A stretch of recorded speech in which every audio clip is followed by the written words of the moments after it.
Hello guys, and welcome back to the channel, where today guys, I'll be showing you how to delete Toptal account. So guys, the first thing that you of course need to do is go to of course Google and type in Toptal.com. After that, you just need to go and log into your profile or register to Toptal if you haven't already done that. So there are two options. You can of course go and register by being a of course freelancer or a company. So that depends on you what your preferences are and why did you come to this website anyways. But now guys, let's see how you can actually go and delete Toptal account. So as I told you, go to the website and log into your account.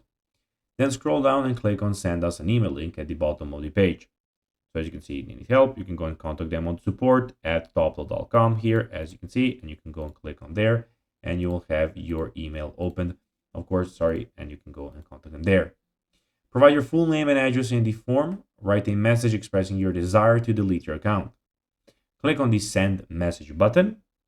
Once you send the email, Toptal support team will guide you through the process and may ask you for final confirmation.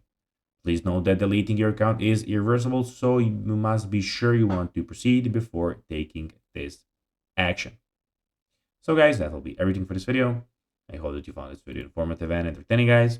If you did, don't forget to like this video, share it, subscribe to the channel, and put the notifications on, as guys, this really helps us grow our channel. So if you have a few seconds, it will be pretty cool if you could do this for us. So guys, that will be everything for this video. I hope that you enjoyed it, and guys, as always, I'll be seeing you in the next video on this YouTube channel. Until then, as always, bye guys.